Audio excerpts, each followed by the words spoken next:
Hello, and welcome to Spoiler Alert, where I tell you how something was that isn't yet.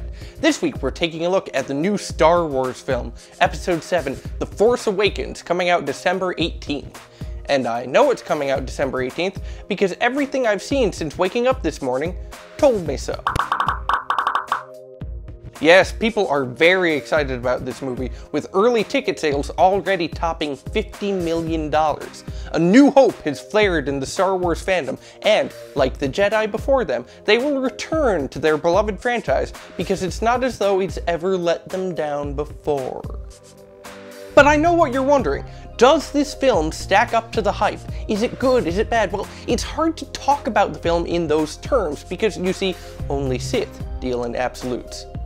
And anyone who says only one group of people deals in absolutes, but I digress.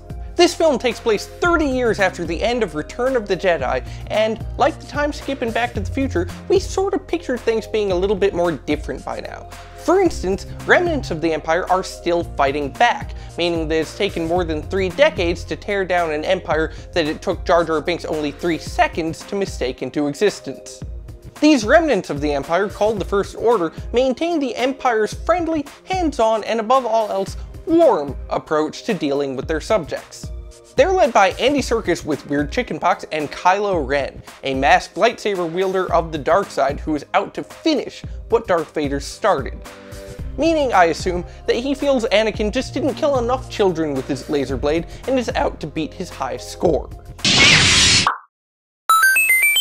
And could I just say, for a resistance organization, the First Order seems remarkably well funded. I mean, that is a lot of stormtroopers to employ. One of those stormtroopers was a man named Finn, and like his cousin Huckleberry before him, he's about to go on an adventure. And if you followed the fandom's reaction, similar amounts of racism are involved in both tales. Finn, by the way, is Lando's son, which begs the question of why he would have become a stormtrooper, a job that would no doubt piss off Daddy Dearest. But this is Star Wars. You don't get to be a main character without doing the opposite of what your father did. For Luke, it was staying on the light side. For Anakin, it was existing.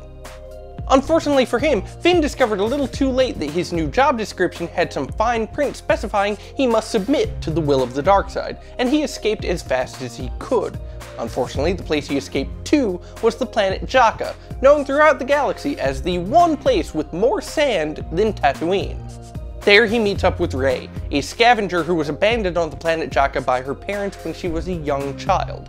Now, many have speculated about what her last name might be. Could it possibly be Solo? But they've been looking at this all wrong.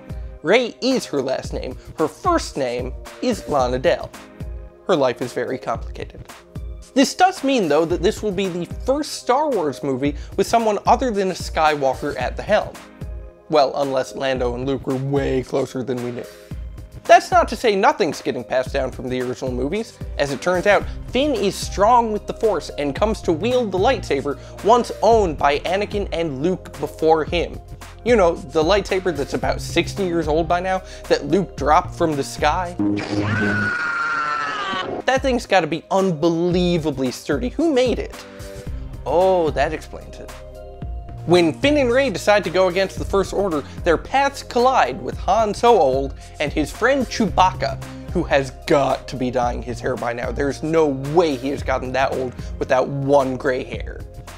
They're part of the New Republic's army led by Leia, who now goes as General Organa, because no one was around to promote her from princess to queen, because unlike most dads who would have grounded their daughters, Leia's dad blew up her whole planet. In retrospect, it seems a little disproportionate. Thus, the stage is set once again for a battle between the light side and the dark side, and as we all know, this will be the determining battle. After the prequel trilogy, the dark side won, and after the original trilogy, the light side won. As it turns out, epic clashes between good and evil are much like games of rock, paper, scissors. They are best 2 out of 3. But I know a lot of Star Wars aficionados are looking to this movie to answer some obscure questions. What happened to Luke? Did he ever get those power converters from Tashi Station? Why do Nerf guns need herding in Star Wars, and what makes their herders particularly scruffy? But perhaps the most mysterious question of all is, who is Kylo Ren? He's been pumped up a lot in the ads, and some people even suspect he might be an older Luke Skywalker. Well, I'm here to tell you that's wrong.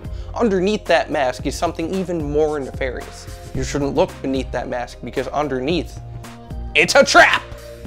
So that's it for this week's spoiler alert. Join us next time as we take a look at Tarantino's new film, The Hateful Eight. And as always, leave me comments down below telling me what else you might want reviewed in advance. Until then, don't say I didn't warn you.